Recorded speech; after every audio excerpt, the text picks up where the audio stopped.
Hi, I'm Livia Wong, the Creative Director of the Gogh House.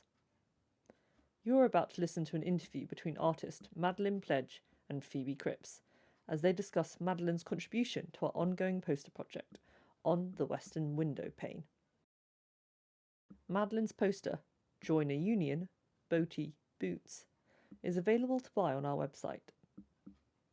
This interview was recorded in April 2021 in the garden of the Gogh House, so you might hear some extra noises such as birds and planes. Enjoy! Okay, well, we're here on a sunny Tuesday evening in the garden of Gogh House, and I'm with Madeleine Pledge, who's an artist commissioned to do the next on the Western Window Pane, a poster project running here for I think a year. And my name is Phoebe Cripps. I am a writer and curator. I am currently assistant curator at the Hayward Gallery, and I'm also associate curator and co-run Flatland Projects, which is a project space in Bexhill and Hastings, where coincidentally we did a show of Madeleine Pledge's work in 2019, I think it was.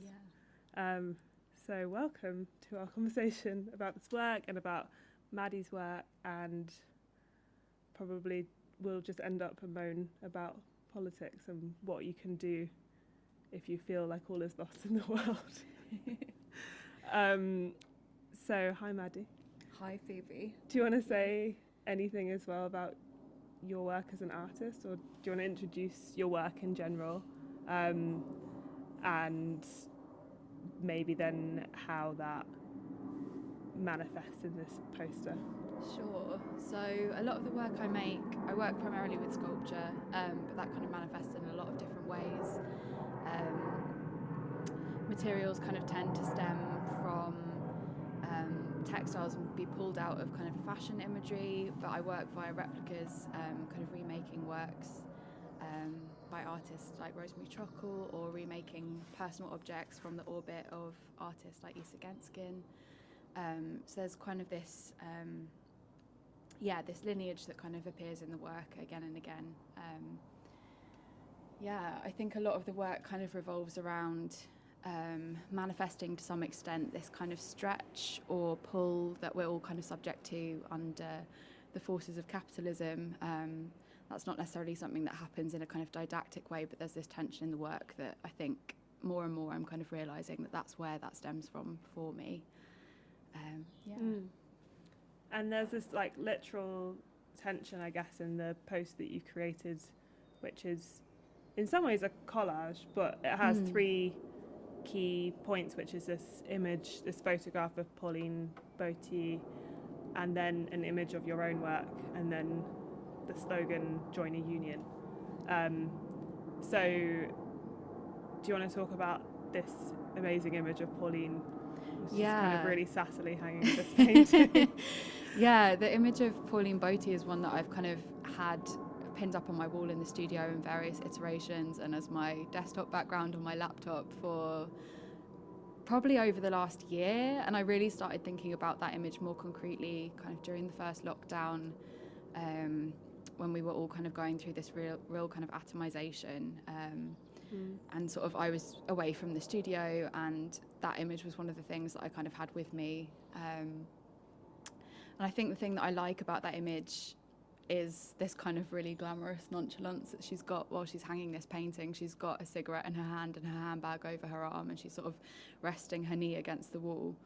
But what I really like about the image is that it's placing her as an artist within this kind of context of trade unionism and collective action and organised kind of politics.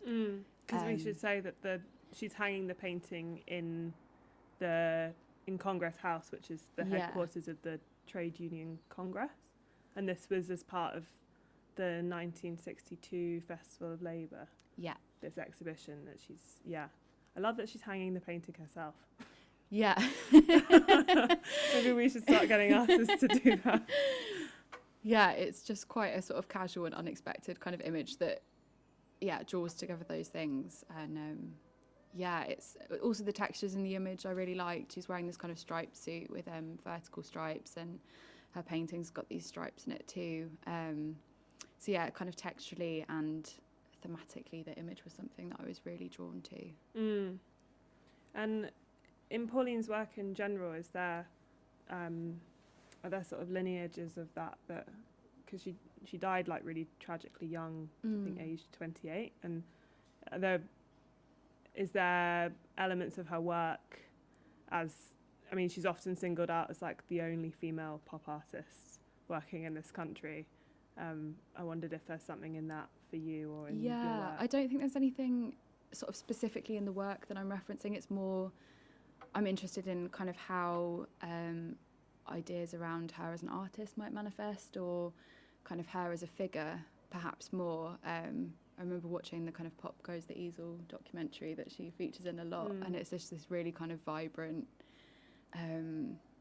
kind of look at her as a person, and she's this real kind of like main character in that documentary, or she's the thing that's kind of stood out in it to me.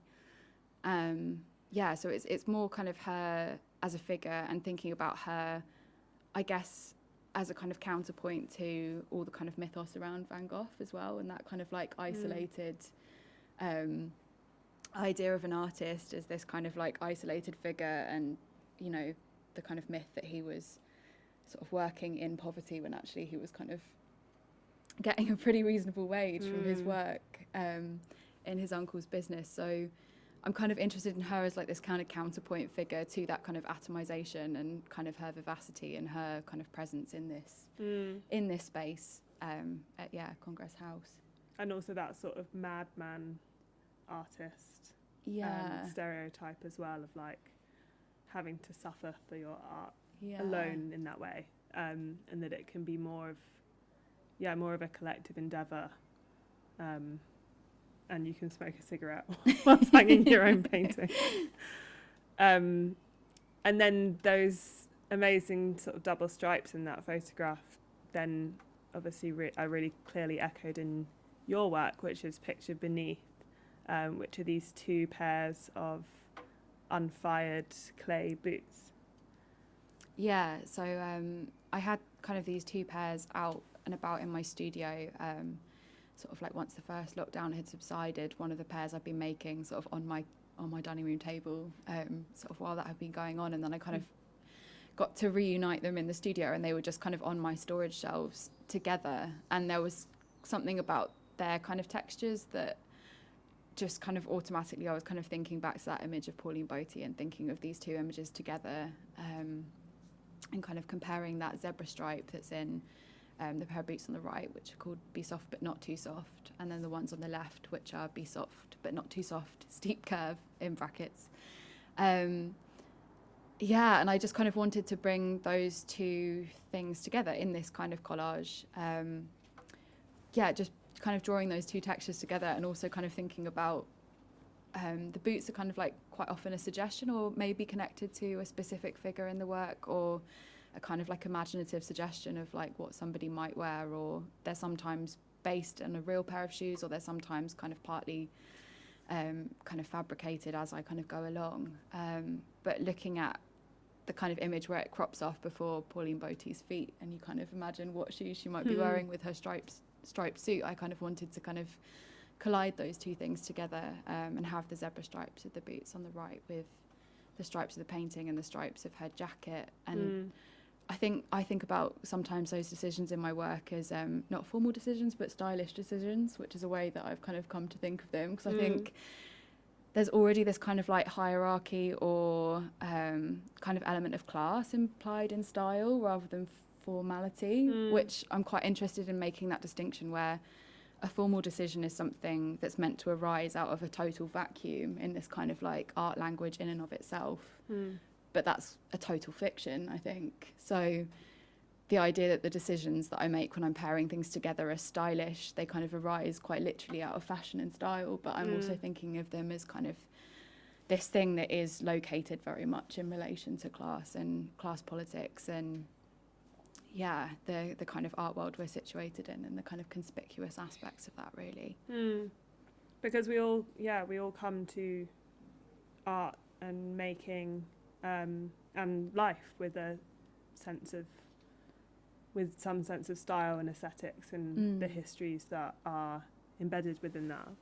But that also makes me think, when I was researching this 1962 Festival of Labour that Pauline Boty is showing her work in, they were also supposedly, like, the Tories had labelled Labour as like not, Labour voters were typically not well informed about the arts and culture, weren't seen as intellectual in that way. And so in a way, this festival, which was supposed to bring together so-called like high and low art and like modernist visual art like this, I think this exhibition Pauline was in was alongside like David Hockney and Frank Auerbach and Peter Blake and the sort of big male names of that period. But there was also like a separate women's festival of like traditionally female crafts, including like dressmaking and fashion as well. So it's really interesting to think about those aspects of class and fashion and style particularly. I don't know whether it's fashion or style with you. That makes me think of that really lame Coco Chanel quote that's like, fashion fades but style is forever.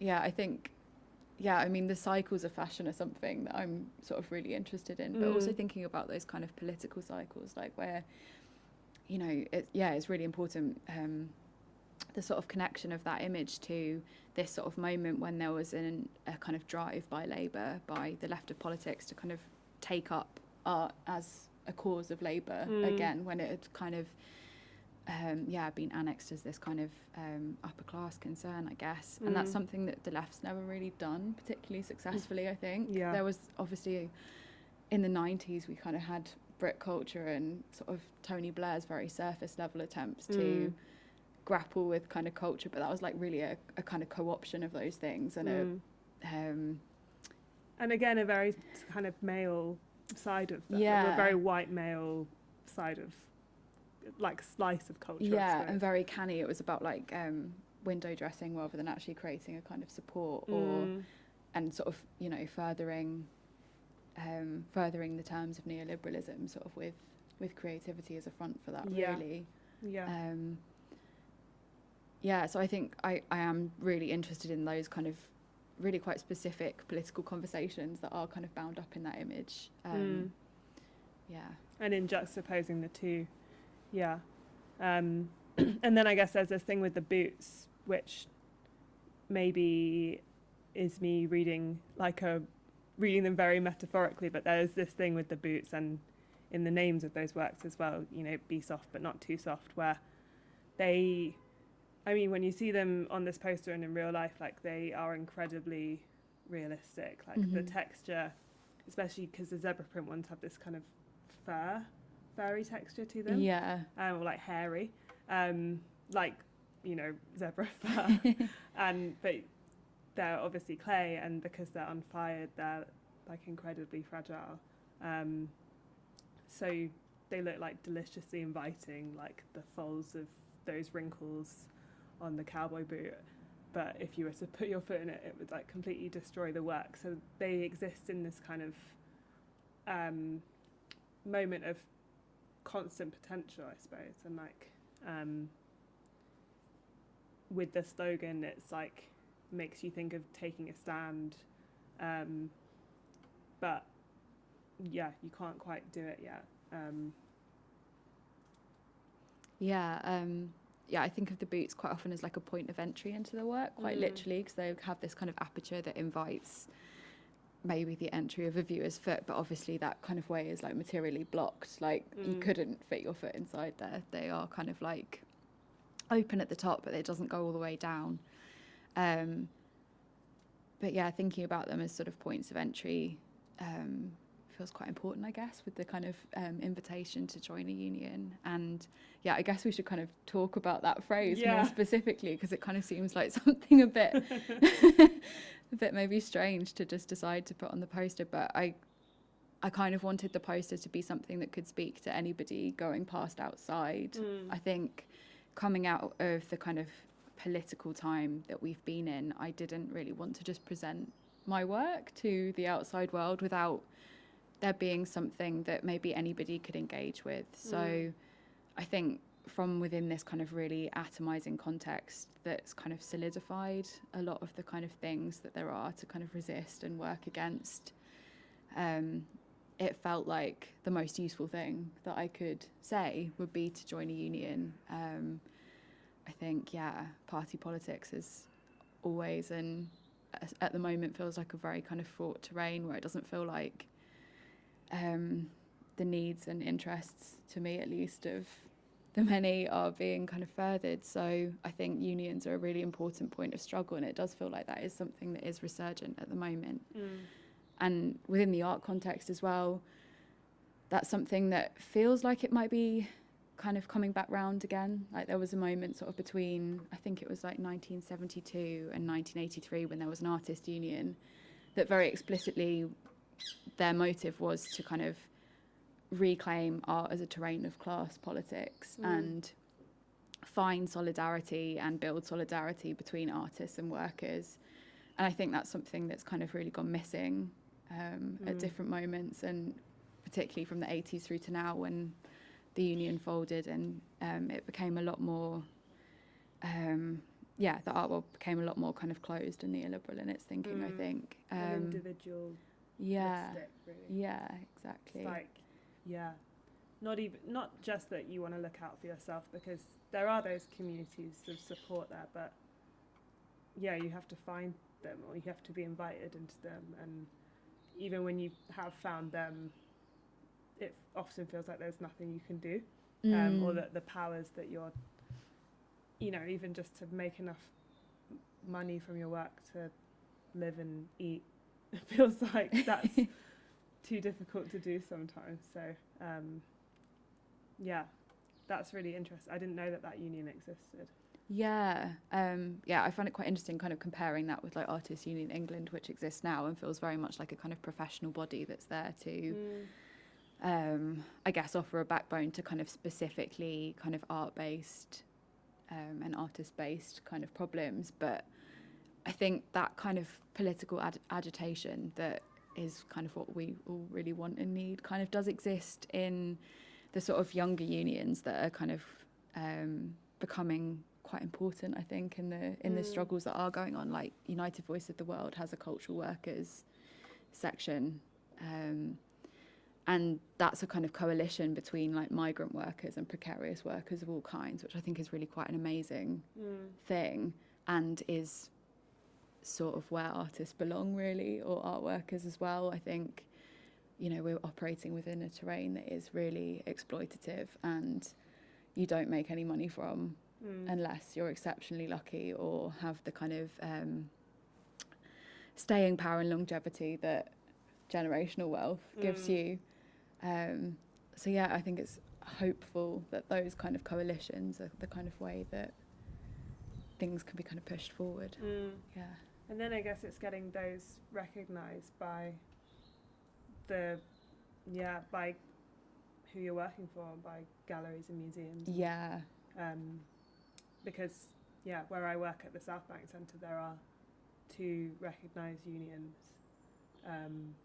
which have helped us immensely in the last year, and there was a huge rush for people to unionize when there were a lot of redundancies announced. But I wonder how that membership will endure after this pandemic has passed, and also how the sort of recognition of union by people who don't have stable jobs in places, in big sort of conglomerates like the South Bank Centre can function. It's obviously like quite a different thing between art workers, that sort of you need enough people to be kind of recognised by you need your workplace to recognise a particular union for that to be able to function. But and then you need it to be so commonplace that then to not recognise it would be bad PR for you or something. You know, in America there's a big push now for museum workers to unionize there, but things are so decentralized, I think, over there that I hope we've got a bit more of a, at least in this country, a bit more of a sort of history of union membership. Yeah, there's a real residual history there that I think is something that can be built on. But yeah, it feels like we're in this kind of cycle where we've kind of moved back to a moment, hopefully, where those things will be kind of resurgent. Yeah. And the what unions have fought for that we all take for granted now, like a 5-day working week. And well, we are recording this just a few days before the May bank holiday, which is otherwise known as International Workers' Day. Yeah. Which is something I didn't know until very recently, that was sort of the same thing as May Day, or the history behind that being, one of the histories behind that being a holiday, I think. Yeah. You probably know more about it than me. Yeah, it's a really good coincidence that the poster is going up on the 1st of May, which is May Day, which is International Workers' Day. So I'm really happy about that. But yeah, I think, like you're saying, it's interesting to think about where we are now and kind of what the things that unionised workforces and unionised individuals are fighting for. And yeah, I mean, May the 1st this year is a huge push for the Kill the Bill protests. And yeah, the work that Sisters Uncut have been doing in coalition with loads of activists. So yeah, I think it's interesting to think about how all of these things could possibly enter into kind of coalition with each other. It feels like this sort of push towards workers' rights that traditionally happens on May Day has kind of joined up with, yeah, the fight against police brutality and over-policing of communities. And yeah, possibly we're seeing a continuation of a really important political kind of timeline that's been developing. Which is also now, I mean, not quite coincidentally, but in some ways that movement has also joined up with like feminist movements against violence against women in the wake of the awful police suppression of the vigil for Sarah Everard. And so I think to bring it back to your work, or like not to be too to like read too much about specifically women into your work, but I think it's really interesting that how all of those things obviously join up, and that feminist struggles are anti-capitalist struggles, are like defunding police struggles, are joining union struggles. Like they're all, you can't really have one without the other. Yeah, they're all totally crucially interlinked, absolutely. Yeah.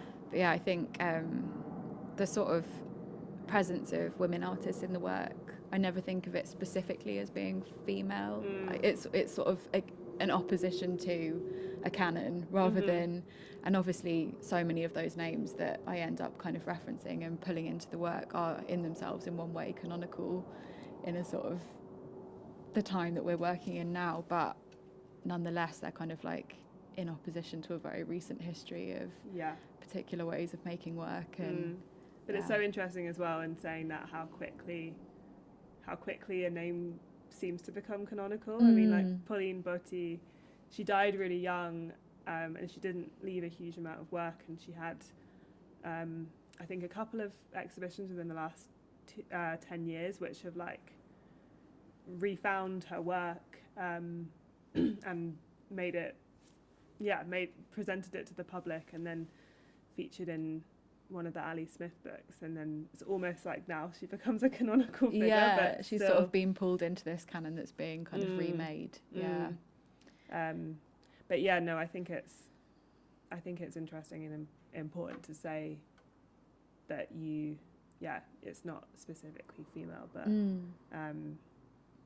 nonetheless there is this sort of lineage of. Yeah, and that lineage kind of extends to like friends and collaborators as well, I guess. So another kind of set in the series of the boots, which I showed at the show that I did at Flatland Projects with you, was a series that was made after a pair of boots that Michelle Williams-Gamaker, who I've worked kind of closely with on projects kind of away from my own artwork, and she has these really amazing pair of striped boots that I saw. They're so good. I saw her wearing in a picture that she posted on Instagram of her, one of her private views, and she kind of captioned it "artist uniform." And that's kind of something that I think about a lot when I'm thinking about these kind of stylish decisions, and fashion is like how we kind of like enter the work. I'm really interested in those kind of subconscious decisions and where those stem from, and I'm never quite sure about that with myself. Like I kind of end up wearing like striped jumpers that have a stretch. I was that gonna say, you're also wearing the stripes today. Yeah, and it's not necessarily a deliberate decision, but sometimes one comes before the other. But yeah, sort of remaking this pair of boots that Michelle had isn't so much about pulling something out of her work, but it's about her as an artist, in the same way, I guess, as kind of using the image of Pauline Boty is here. Thinking about how she moves through the art world in this amazing, kind of considered, careful, really, important way politically, and kind of watching that and wanting to be able to quite literally model that for myself. And so, I consider those kind of relationships really important in the work and in the making of the work as well. Like if that's an artist's uniform, then sign me up. Yeah, exactly. Yeah. And then when I kind of paired those boots in the Flatland Project show with replicas of Rosemary Chockle balaclavas, I was kind of thinking about this as a kind of almost like a uniform for accomplices, or like an invitation into some kind of oppositional group that might be conspiring against things as they are to some extent. Yeah. All the unionized artists, exactly, like revolting against the institution. I wanted to ask you about those balaclavas for ages, actually, because that show took place in September 2019, I think. Feels like a lifetime ago. Yeah, it really does. But since then, I mean, balaclavas are like the hottest thing. They're allegedly come into style. Yeah. Which is really funny. Yeah.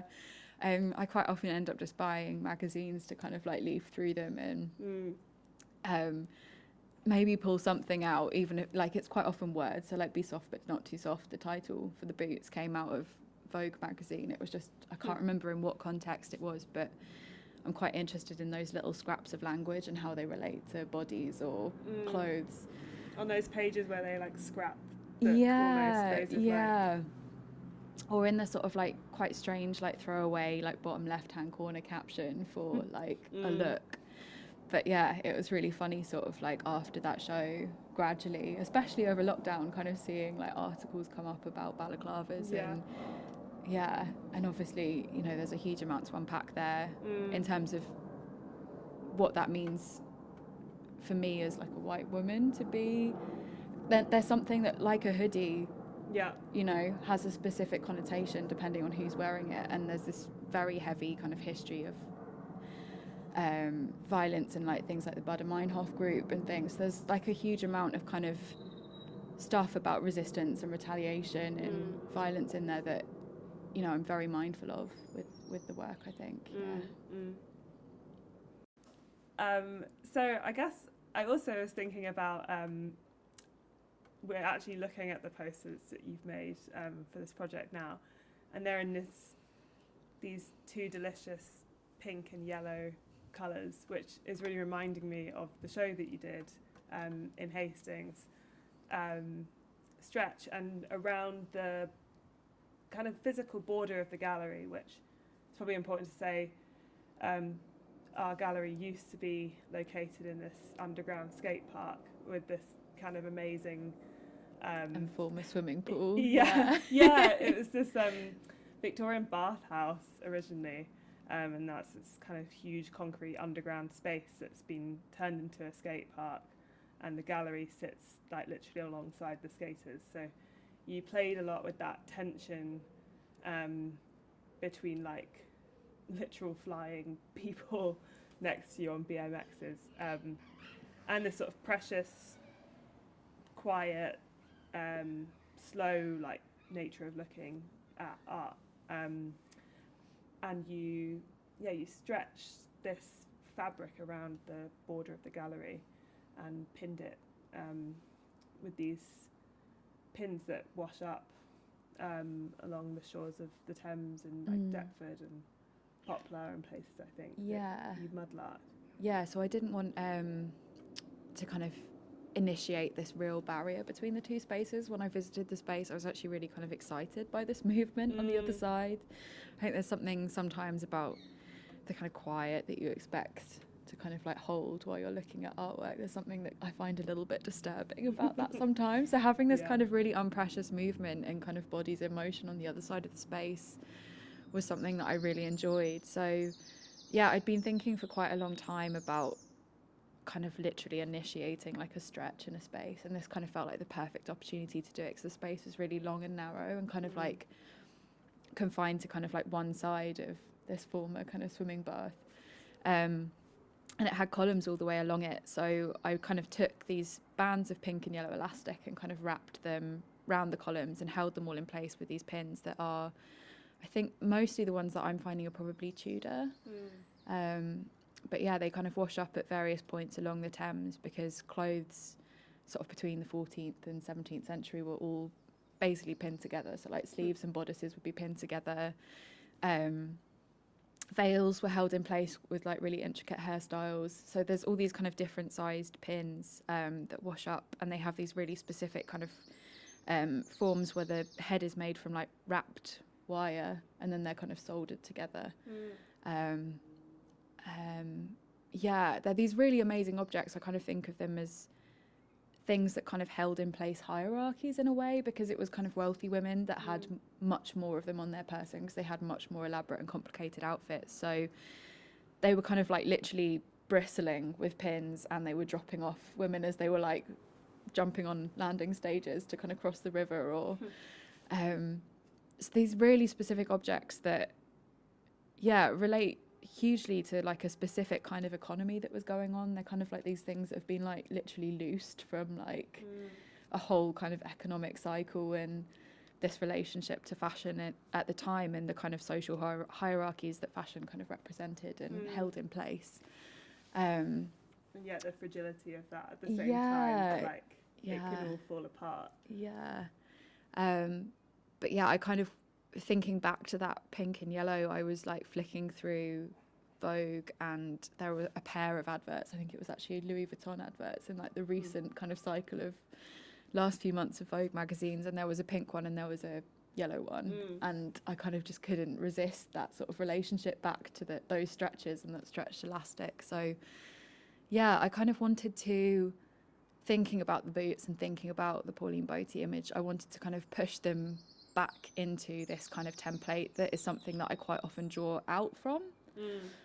So it's, in a way, it's a kind of regurgitated fashion advert that's maybe advertising solidarity rather than a product. But it was kind of happening in parallel to this other process that was going on in my studio while I was making these, where I was kind of quite literally like redigesting copies of Vogue from like 2008 and 2020 specifically. I was kind of thinking about these magazines as like time capsules where there's this kind of like fashion cycle that's going on in them, but they're also kind of markers in time of these specific points at, you know, moments of crash and kind of like volatility in a market that means volatility in people's lives.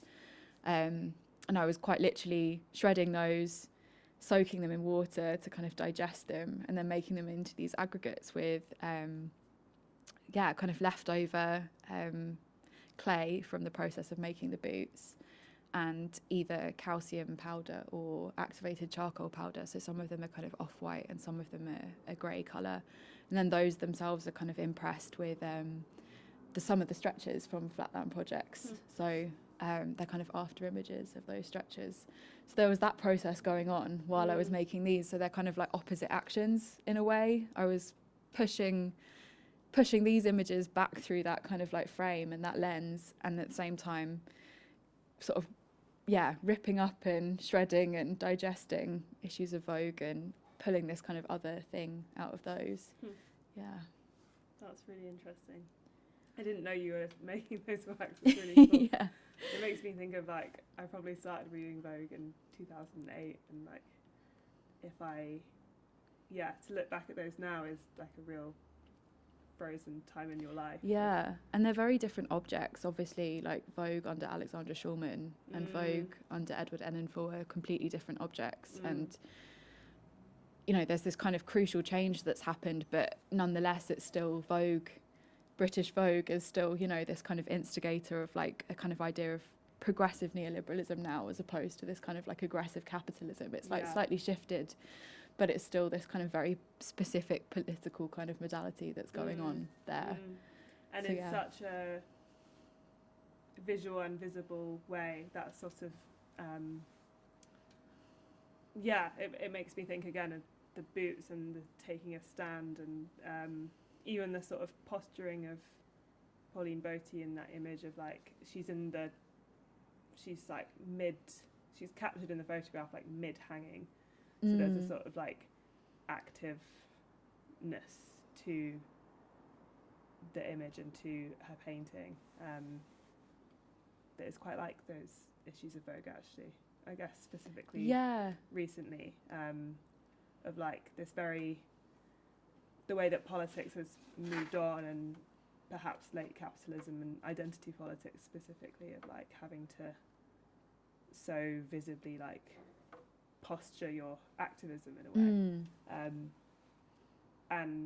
But it's again often like comes back to the individual in you posting on your Instagram so everyone can see that you are engaged with like the same thing that everyone else is posting on their Instagram,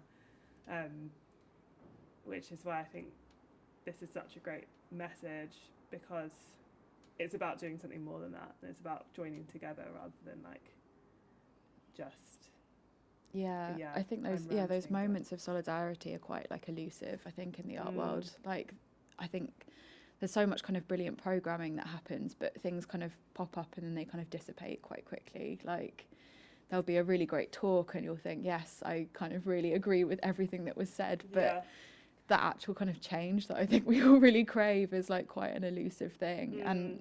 Or the institution will program the talk, but the institution's own practices of paying and structural racism won't shift at all.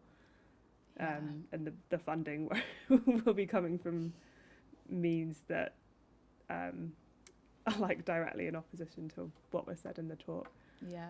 So join a union, guys. I mean, do you want to say anything more about that, or about I guess I'd like to talk a bit more about what you think, whether you think an artists' union is what's needed, and what would the kind of demands of that be? I think... Sorry, that's a lot of pressure on you. No, it's not. I think, I don't want to sort of like take up a position that I think everybody should agree with, but I think for me, the reason I joined United Voices of the World Union, and actually Artists Union England, I've joined both. Both this year during the pandemic, but one more specifically Artists Union England, because they actually offer what I need to be a studio holder, which is to have the right kind of insurance, and they're one of the vectors that allows you to do that. And I thought, well, I might as well get that through a union rather than AN. But I'm kind of yet to see the kind of struggles, them kind of me feel like they're engaged in the struggles that I kind of want to be engaged in, as not as an artist but as a person, which is one and the same thing. But I think United Voices of the World, I'm so drawn to that because it is like a real kind of like coalition of position in society, and an understanding that as artists, in the main, we are all precarious, and cultural workers as well. I think it's very rare not to be precarious, and I think there's a lot of over-identification with kind of positions of power a lot of the time that actually have nothing to do with the kind of material position that you're occupying. I think there's quite a lot, you're kind of encouraged to imagine that you're living a much more glamorous existence than you are. Or people think you people think you are. So yeah, I think those kind of coalitions are just really important on a kind of very human political level. And I hope that there's a kind of capacity to kind of really push that forward in ways that artists are much more connected to like the workers that kind of run the spaces that they are showing in, and a recognition as well that artists and those people are often one and the same. Yeah, artists at the are same workers. Time, artists are workers. Artists absolutely they don't are exist workers. in this like other sort of Often in dream-like multiple places and in multiple senses at one time. So yeah, those coalitions are just hugely important, and you know, I have kind of yet to like really work out how I can kind of activate that in like that specific sense as a member of the union, but at least I kind of know that my union subs, or like anyone who joins their union subs, are, you know, supporting precarious and migrant workers, which I think is quite an amazing thing.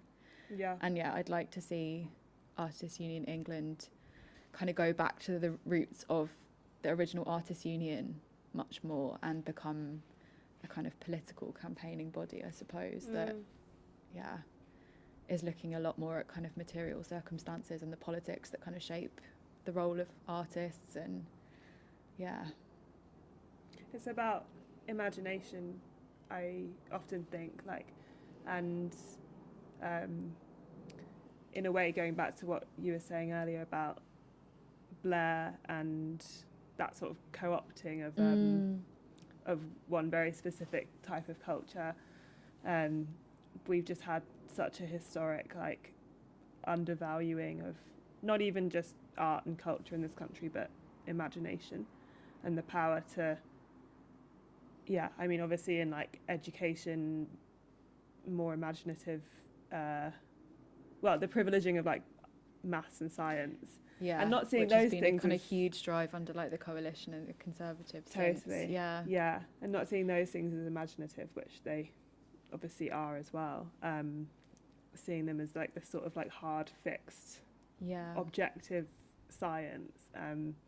But then also, just a sort of devaluing of the power to imagine an alternative for yourself, which I think other countries are often much better at. We were talking about France earlier, like it really interests me that I think it was in the 60s, France had a policy called like the cultural exception culturelle, and that was basically that they would top up artists' wages so that people could afford to be artists of all kinds.